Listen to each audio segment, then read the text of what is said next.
सोचिए, एक ऐसी दुनिया जहां शून्य का अस्तित्व ही नहीं था।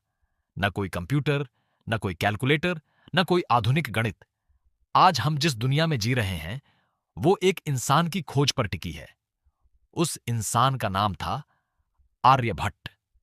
वो एक ऐसे महान वैज्ञानिक और गणितज्ञ थे जिन्होंने आज से लगभग 1500 साल पहले उस सच को जान लिया था जो आज की दुनिया को बदलकर रख देता है। यह कहानी है उस महान भारतीय प्रतिभा की, जिसने शून्य को जन्म दिया, पृथ्वी की गति को समझा और खगोल विज्ञान की नींव रखी। आर्यभट्ट का जन्म 476 ईस्वी में हुआ था। हालांकि उनके जन्म स्थान को लेकर विद्वानों में मतभेद है। कुछ कहते हैं कुसुमपुर, आज का पटना, बिहार, तो कुछ मानते हैं अशशमाका, दक्षिण भारत का एक क्षेत्र। लेकिन एक बात निश्चित है, वो नालंदा विश्वविद्यालय से जुड़े थे। नालंदा, वो महान शिक्षा का केंद्र जहां दुनिया भर के विद्यार्थी ज्ञान की तलाश में आते थे। बचपन से ही आर्यभट्ट की आंखों में एक जिज्ञासा थी। रात को तारों को देखते और सोचते, ये कैसे चलते हैं?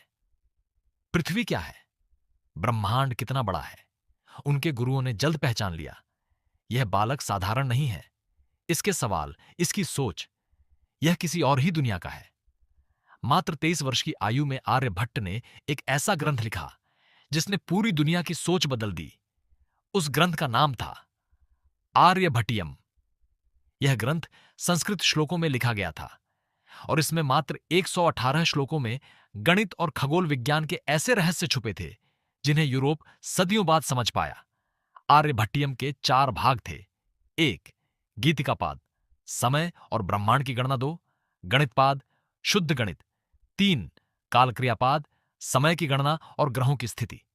4, गोलपाद, खगोलीय गोले और उनकी गति।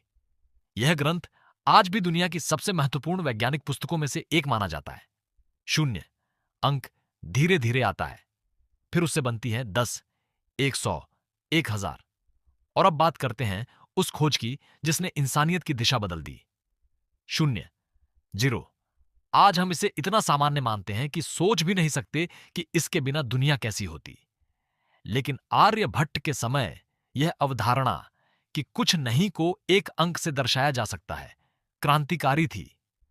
आर्यभट्ट ने शून्य को केवल एक अंक नहीं, बल्कि एक स्थानीय मान, प्लेस वैल्यू की अवधारणा के रूप में समझाया। यानी 1, 10, 100, 1000, यह सब शून्य की स्थिति से बनते हैं।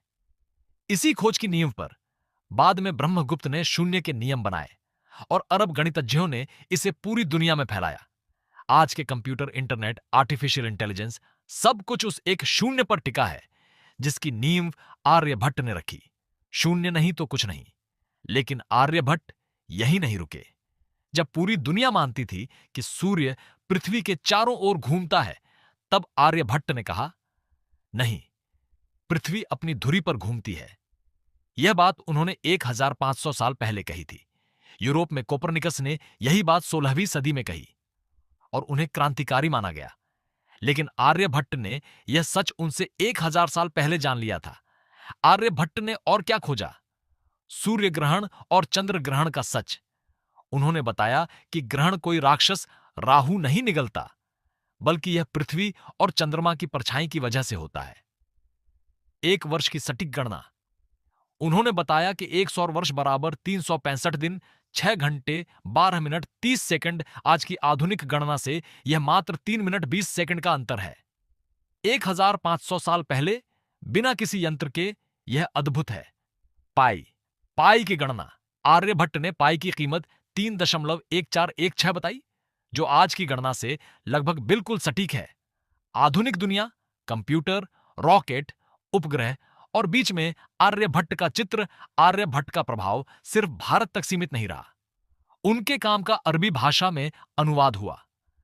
अरब वैज्ञानिकों ने इसे यूरोप तक पहुंचाया और यूरोप ने इसी ज्ञान के आधार पर अपनी वैज्ञानिक क्रांति की नींव रखी।